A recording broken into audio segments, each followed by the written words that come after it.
Et bonjour, j'espère que vous allez bien. Allez, c'est parti pour notre atelier couture. On va commencer par coudre de la charlotte pour saladier et ensuite on va coudre le petit pochon à vrac. Donc pour faire cela, il vous faut vos deux tissus. Vous avez un grand tissu et un qui est beaucoup moins large, de l'élastique, le petit stopper comme ça, une paire de ciseaux, un stylo, une petite épingle à nourrice et ensuite un objet rond. Donc moi je prends voilà mon dessus de poêle parce que j'ai envie d'avoir une très très grande charlotte. Et ensuite il vous faudra bien entendu une machine à coudre. Donc pour commencer, on va faire notre cercle. Donc si vous prenez votre saladier, vous pouvez prendre votre saladier. Voilà, moi je vais faire avec mon couvercle de poêle. Et je vais le tracer à l'aide d'un stylo, tout ce qu'il y a de plus normal, pour découper un joli cercle.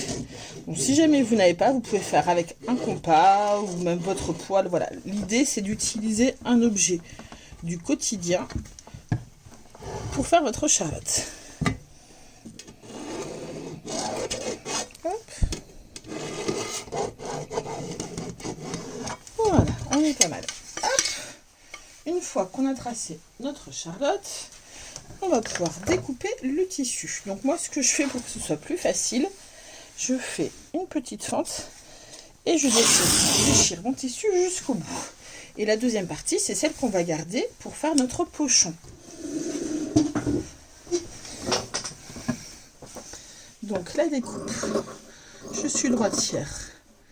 Donc je découpe de la droite vers la gauche, le plus proche possible du trait.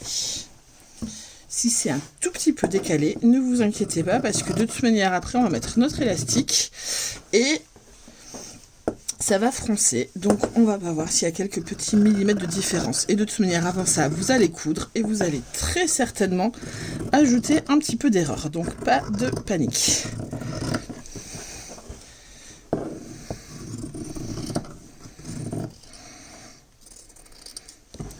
Hop.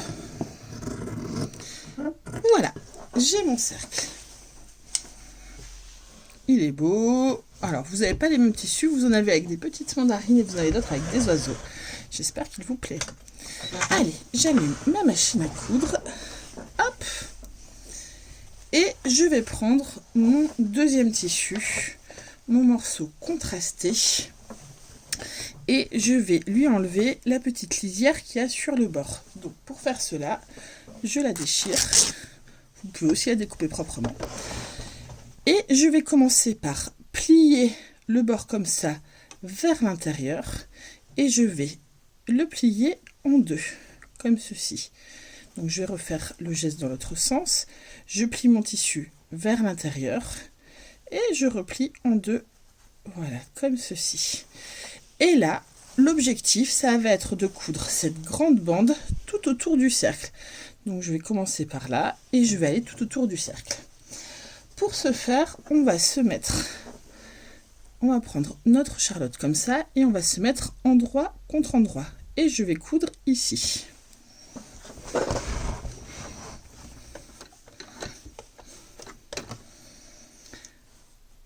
Hop, donc j'aligne bien tous mes tissus. Et au niveau de l'écartement, je mets le bord du pied contre le bord du tissu. La lisière est-elle également au bord du tissu. Et j'ai mon aiguille qui est plutôt sur la gauche. Donc j'y vais tranquillement. C'est un peu rapide. Et ce que je vais faire, c'est que je vais ajuster le bord de mon tissu au fur et à mesure sur le bord de ma lisière, au fur et à mesure sur le bord de mon tissu principal, histoire de donner un petit côté arrondi comme ça. Mais on va vraiment le faire au fur et à mesure parce que sinon ça va être vraiment trop compliqué à gérer. Donc là je couds littéralement une ligne droite sur un cercle.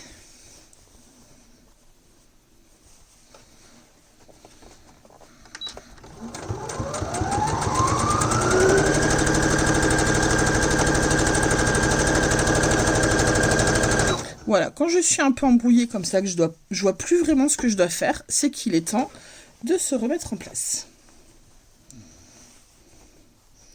Quand vous cousez, de façon générale, il faut que les 3-4 cm devant vous soient hyper clairs, que vous sachiez exactement ce que vous allez devoir faire. Sinon, c'est trop galère. Donc, dans ce cas-là, vous mettez pause et vous recommencez.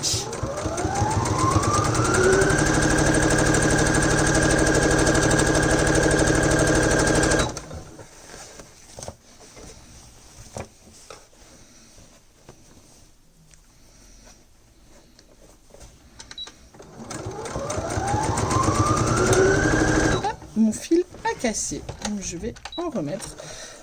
Ça, voilà, c'est les aléas de la couture, hein, ça nous arrive à tous. Là, je ne sais pas trop ce qui s'est passé. Mon fil a cassé, donc je désenfile et je réenfile complètement. Ce sera beaucoup moins galère que d'essayer de réparer. Par contre, je vais couper mon fil bien, histoire de pouvoir bien le remettre dans l'aiguille très facilement.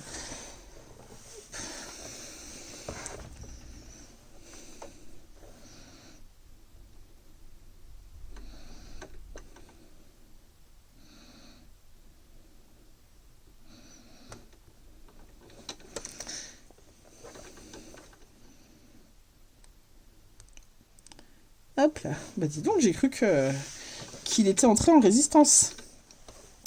Allez, du coup, je repars. Donc, je recale tout bien sous mon pied de biche.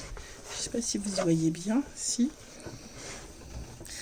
Et je me remets en place. Donc, je remets bien de temps en temps les deux bords de la lisière l'un contre l'autre.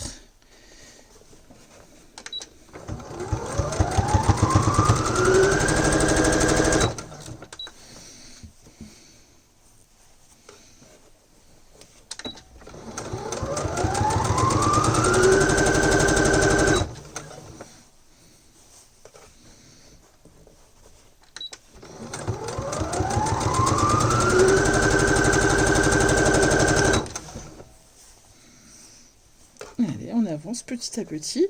Voilà, il faut vraiment penser à oublier cette notion de je couds une ligne droite sur un cercle. Il faut se dire que sur cette partie-là, j'ai une ligne droite, j'ai un trait qui est quasiment droit, donc je vais coudre ce petit bout-là. Et après, je vais me remettre en place, histoire de recréer cette perspective de tout est droit.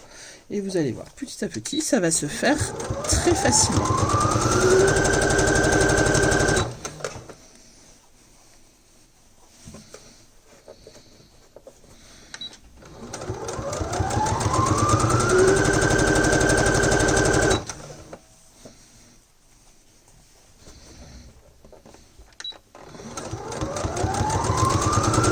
Allez, là j'arrive presque à la jonction entre mes deux tissus.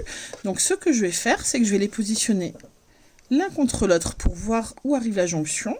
Donc là, on voit qu'à partir d'ici, mes deux tissus se touchent. Je vais rajouter 2 cm, 2-3 cm et je vais couper à ce niveau-là. Et c'est ça qui va me permettre... C'est ça qui va me permettre de replier à nouveau la bordure ici pour qu'elle soit bien propre. Hop.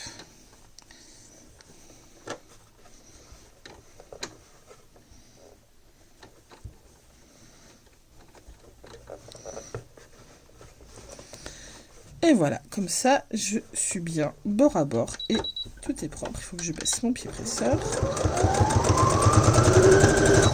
Et voilà, j'ai cousu. Hop. Tout le tour sur mon cercle. Voilà, c'est pas mal. Donc ce que je vais faire, c'est que je vais cranter. De façon générale, quand on coud sur un arrondi, on fait des petits crans à peu près tous les centimètres. Donc on fait une coupe qui est perpendiculaire au trait de couture, sans couper bien entendu le trait de couture. Et voilà, tous les centimètres, on fait une petite fente.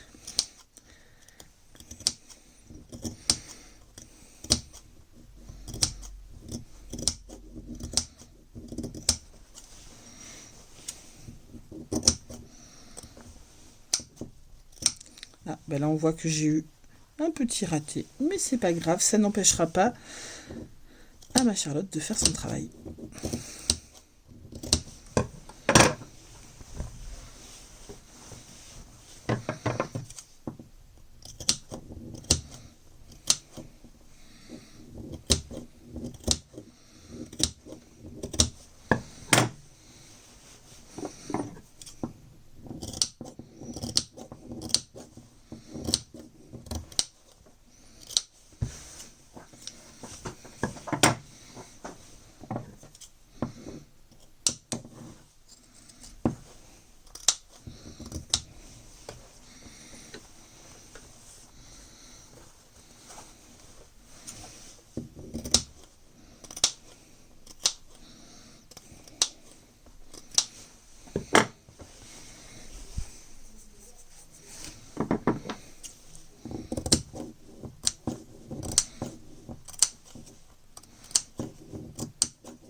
Et voilà. Alors, j'ai oublié de préciser, parce qu'en général, on les a toujours sur notre plan de travail, il vous faut aussi des petites épingles. Donc là, ce que je vais faire, j'enlève un petit peu les bouts qui dépassent. Là, si je laisse comme ça, c'est pas très propre. Donc, ce que je vais faire, si j'ai mis un morceau aussi grand, c'est que je vais le replier en deux. Je l'ouvre comme ça et je le replie en deux, comme ceci. Et là, je vais refaire une couture tout autour. Et ça va me permettre de cacher ces coutures qui sont pas très belles et surtout pas très solides. Donc là, hop, je mets tout en place. Et c'est là que je vais épingler au fur et à mesure pour que ce soit plus facile et que ça reste bien en place. Donc j'écarte bien et je rabats.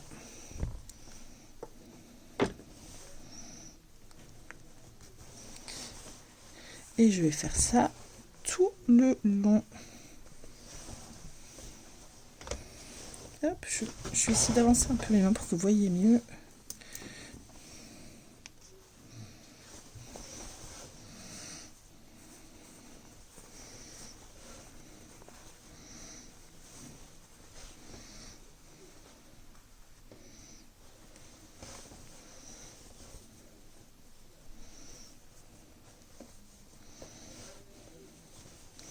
Alors, si ça fait des plis, n'hésitez pas à tirer comme ça. Et ça se met normalement à peu près en place comme il faut. Après, si les plis sont à l'intérieur, c'est vraiment pas embêtant, hein, parce que ça va pas vous embêter, ça va pas empêcher la fonction du produit. Et c'est la structure naturelle du tissu qui fait ça.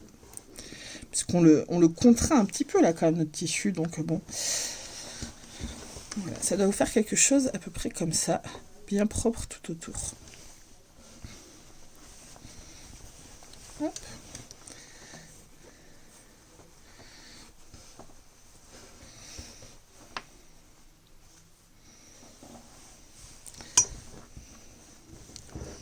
Alors, quelque chose que je ne vous ai pas précisé, là j'ai mis mes épingles en dessous, ça veut dire que je vais coudre en voyant le dessous, donc ma couture ici va se faire avec le fil du dessous.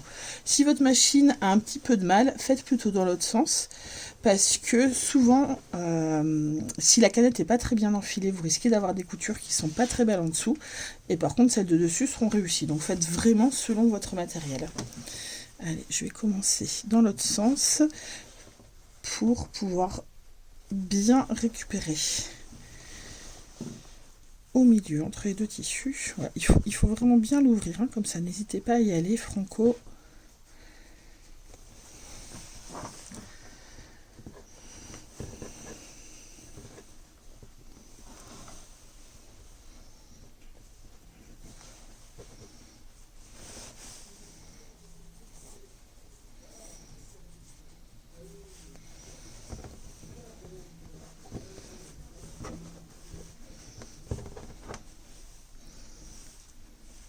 Et finalement, vous voyez la petite erreur que j'avais tout à l'heure, elle va être cachée par le petit biais qu'on rajoute partout autour.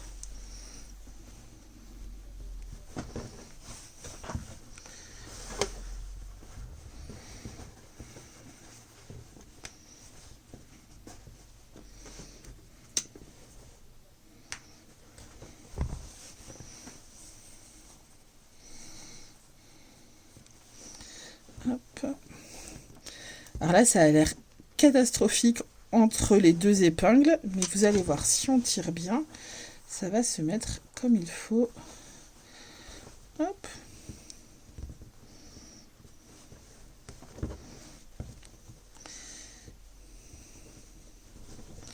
Voilà, le tissu se met comme il faut.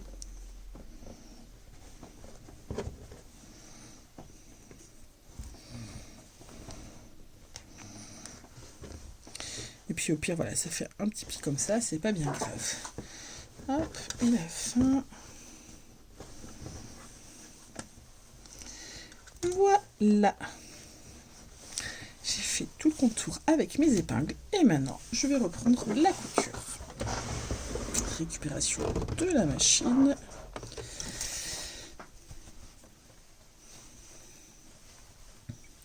Donc là, je vais m'installer à la jonction entre les deux tissus parce que ça me fait un bon point de repère. J'aime bien faire comme ça, après c'est chacun ses petites manies.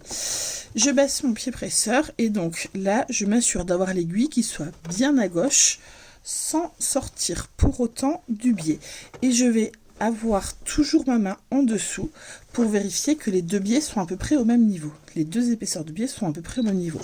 Donc je vais avancer, là ça va un peu vite, je vais avancer tranquillement en m'assurant à chaque fois, une fois que, hop, là vous voyez, j'enlève l'épingle, et donc je vais m'assurer que j'ai bien les deux épaisseurs de biais au même niveau sur mes quelques centimètres que je vais faire devant moi.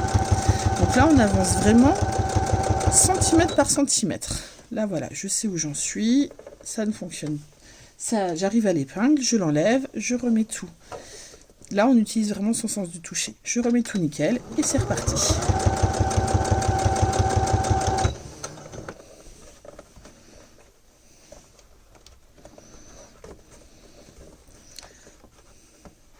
Bon là ça me fait un petit pli, c'est pas bien grave parce que comme je disais tout à l'heure ça va être froncé à ce niveau là.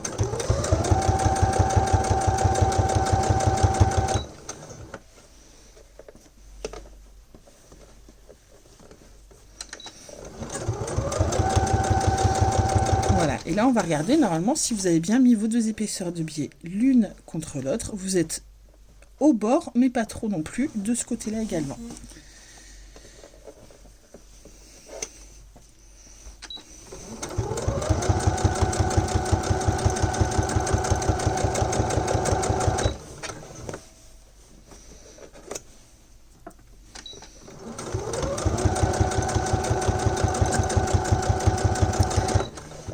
En fait, le plus embêtant, ce serait d'avoir votre biais qui carrément sort du tissu, mais vu la façon dont on a monté le projet, ça ne devrait pas arriver. On a fait un montage qui est hyper sécurisé.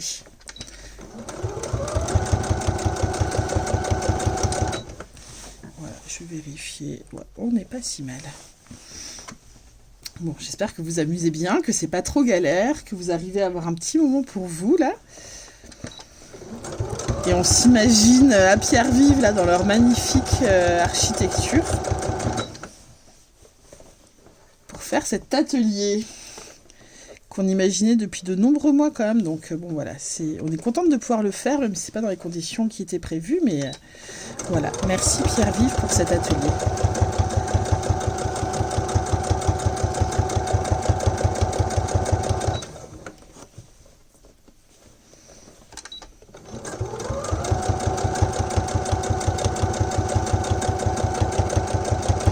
Au niveau du point, je ne vous l'ai pas dit, là j'ai mis un point en longueur 3. C'est un point qui n'est pas trop serré, donc comme ça si j'ai besoin de défaire, je peux défaire, mais c'est pas non plus trop lâche parce qu'on est sur une couture d'assemblage, donc il faut que ça tienne.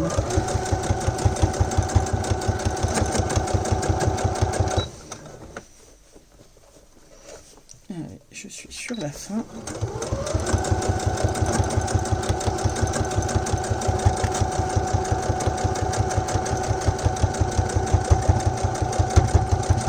Et là, je peux faire éventuellement un petit point retour, puisque c'est l'endroit de la jonction entre les deux tissus. Donc, il faut que ce soit bien solide. Et voilà. Hop. On a notre beau couvercle de saladier, de Charlotte, pardon. Et donc là, ce qui va nous manquer maintenant, c'est l'élastique qu'on va faire passer dans la coulisse qu'on vient de créer. Donc, je mets mon épingle à nourrice sur le bord de l'élastique. Je cherche, voilà, hop, l'ouverture et je le fais avancer comme dans une coulisse normale. Alors on fait attention de bien rentrer sur le dessus parce que sinon votre élastique il sera coincé en dessous. Alors ce que vous pouvez faire aussi pour avoir un joli résultat, c'est avoir une couleur de fil qui ressemble à la couleur de votre tissu. Là j'ai fait exprès de mettre du fil blanc pour que vous puissiez bien voir ce que j'étais en train de faire, mais ça aurait été quand même plus sympa avec un fil de couleur rouille ou marron sur ce que je suis en train de faire. La couleur du fil, moi je vous conseille d'éviter le blanc très blanc, parce que à moins d'avoir vraiment un tissu très blanc, ça se justifie pas tellement, mais d'avoir plutôt des beiges, des gris ou des couleurs, quand vous utilisez un tissu plus foncé, des couleurs un petit peu plus foncées. Hop. Allez, je continue à avancer tranquillement. Ma petite épingle tête chercheuse.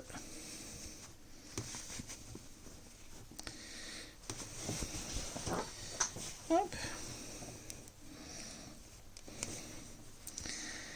Alors, il y a des endroits, même si on a bien travaillé, qui sont un petit peu plus galères que d'autres.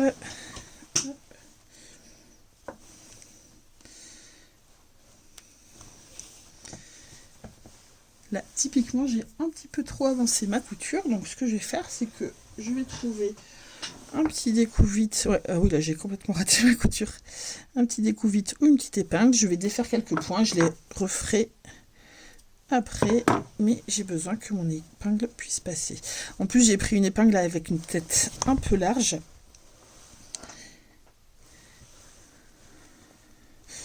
Bon, je vais arrêter ici, je vais faire une petite coupure dans la vidéo et je vous retrouve avec la photo finie. À tout de suite. Coucou, ça y est, alors me voici de retour. Donc j'ai un tout petit peu galéré parce que mon épingle à nourrice s'est ouverte et après elle s'était accrochée dans le tissu. Mais bon, c'est bon, j'ai réussi à tout enfiler. Je suis ressortie. Une fois que je suis là, hop, je coupe le petit fil qu'il y a en trop. Ou s'il est abîmé comme ça, vous pouvez le couper également. Et là, je passe mon petit bitonio en plastique. J'appuie bien fort dessus.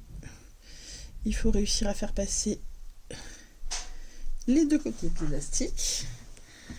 Et là, je vais faire un nœud autour du doigt comme ceci. Et voilà. Et là, je coupe bien proprement mon élastique. Et voilà, vous avez votre jolie Charlotte à saladier que vous allez pouvoir utiliser, régler grâce au petit système ici et que vous allez pouvoir utiliser pour conserver vos plats. Voilà, j'espère que ce projet vous a plu. On se retrouve tout de suite pour les petits pochons à vrac.